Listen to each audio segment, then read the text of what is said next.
اسلام کے بنیادی ارکان میں سے ایک رکن حج ہے۔ سیدنا ابراہیم علیہ السلام سے خاص طور پر جو چیزیں اس امت کو ملی ہیں، جو حضرت ابراہیم کی یادگار کہی جاتی ہیں، ان میں سے ایک حج، اس کے مکمل طریقے۔ جب حضرت ابراہیم علیہ السلام نے بیت اللہ کی تعمیر فرمائی، کام مکمل ہو گیا، تو اللہ کا حکم ہوا کہ اعلان کر دیجئے۔ اگرچہ ساری دنیا اس وقت بظاہر حضرت ابراہیم سے بہت دور تھی، ان کی آواز کا پہنچ جانا ناممکن تھا، لیکن اللہ کے غیبی نظام کے سامنے ہماری عقلیں اور ہماری سوچ نہیں جا سکتی، وہاں تک نہیں پہنچ سکتی۔ حضرت ابراہیم نے اعلان کیا، اعلان کرنے کا حکم دیا گیا تھا، اور آواز ساری دنیا میں پہنچا دی گئی۔ وَأَذِّن فِي النَّاسِ بِالْحَجِّ، آپ لوگوں میں حج کا اعلان کر دیجئے۔ حج کی تفصیلات، حج کے فضائل نہ کرنے پر آپ صلی اللہ علیہ وسلم کی طرف سے وعیدیں اور دھمکیاں، حج کے مسائل، یہ چیزیں آپ وقتاً فوقتاً علماء کرام سے سنتے رہتے ہیں، یہ آپ حضرات کے لیے کوئی نئی چیز نہیں ہے۔ لیکن ہم خاص طور پر جس چیز کی طرف آپ کی توجہ دلانا چاہتے ہیں، آج میری تقریر کا عنوان ہے فلسفہ حج۔ حج کا فلسفہ کیا ہے؟ حج کی حکمتیں کیا ہیں؟ جس طرح علماء کرام نے نماز، زکوٰۃ اور روزے کے فلسفے کو بیان کیا ہے، اسی طرح حج کے فلسفے کو بھی بیان کیا۔ فلسفہ حج کو سمجھنے سے پہلے آپ بنیادی طور پر ایک بات یاد رکھیں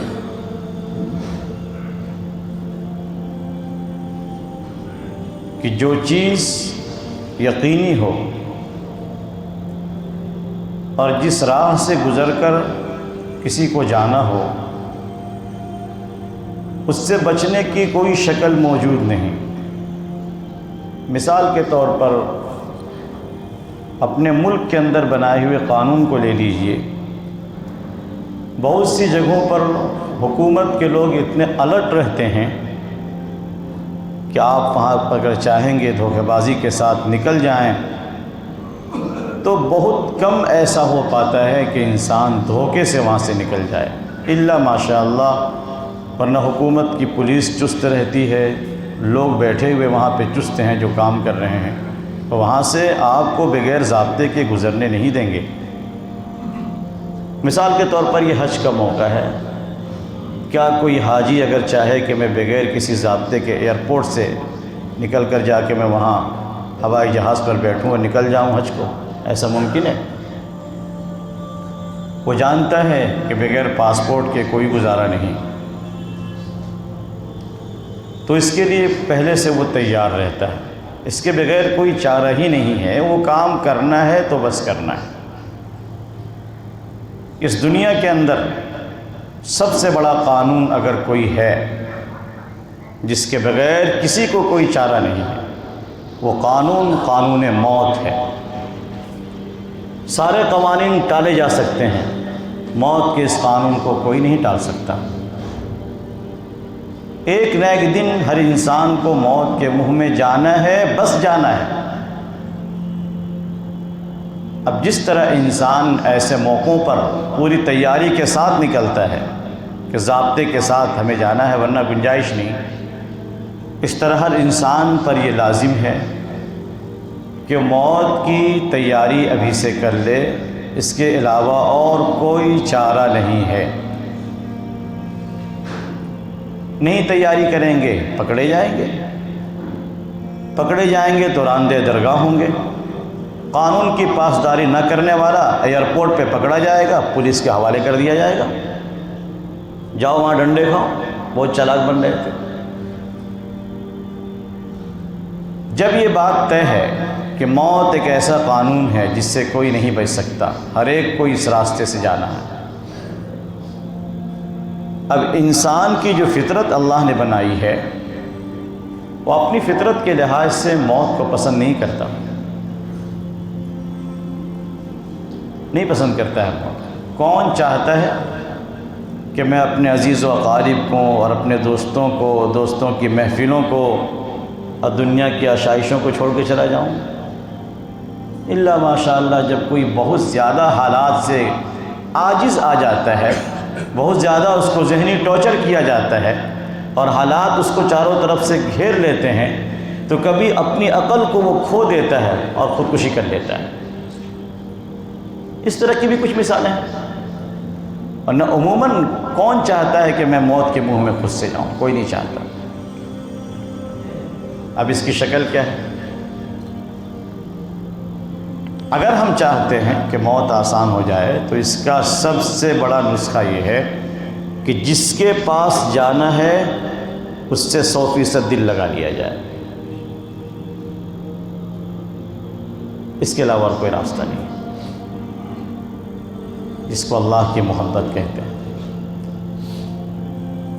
اس کے باوجود بھی حدیث پاک سے یہ اشارہ ملتا ہے، اس کے باوجود بھی کمزوری غالب آ جاتی ہے۔ انسانی کمزوری اپنا رنگ دکھاتی ہے۔ حدیث قدسی ہے، اللہ کے رسول فرماتے ہیں کہ اللہ تعالیٰ ارشاد فرماتے ہیں کہ جن چیزوں کو میں نے اپنے بندوں پر فرض کیا ہے، بندہ ان کاموں کو کر کے میرا محبوب بن جاتا ہے۔ اور اس کے بعد آگے اللہ فرماتے ہیں یہ تو فرائض تھے، جب وہ نفلی کاموں کو کرتا ہے تو نوافل کے ذریعے وہ میرے قریب ہوتا رہتا ہے، قریب ہوتا رہتا ہے، یہاں تک کہ میں اس کے ہاتھ بن جاتا ہوں جس سے وہ پکڑتا ہے، میں اس کے پیر بن جاتا ہوں جس سے وہ چلتا ہے، میں اس کی کان بن جاتا ہوں جس سے وہ سنتا ہے، میں اس کی آنکھیں بن جاتا ہوں جس سے وہ دیکھتا ہے۔ اور آگے اسی حدیث میں ایک ٹکڑا اور ہے، اللہ فرماتے ہیں میں جس کام کا ارادہ کرتا ہوں اسے کر گزرتا ہوں، ما ترددت عن شيء انا فاعله ترددی عن نفس المؤمن یکرہ الموت وانا اکرہ مساءته۔ میں جس کام کا ارادہ کرتا ہوں کر گزرتا ہوں، فعال لما یرید، یہ اللہ کی صفت بیان کی گئی ہے قرآن میں، جو چاہتا ہے کر گزرتا ہے۔ میں نہیں سوچتا کہ یہ کام کرنا چاہیے یا نہیں کرنا چاہیے، لیکن ایک مقام ایسا آتا ہے کہ میں خالق اور مالک ہونے کے باوجود سوچتا ہوں کروں کہ نہ کروں۔ ترددی عن نفس المومن، مومن کی جان کے بارے میں بھی سوچ میں پڑ جاتا ہوں کیا کروں۔ یکرہ الموت، میرا مومن بندہ موت کو ناگوار سمجھتا ہے، اسے ناپسند کرتا ہے۔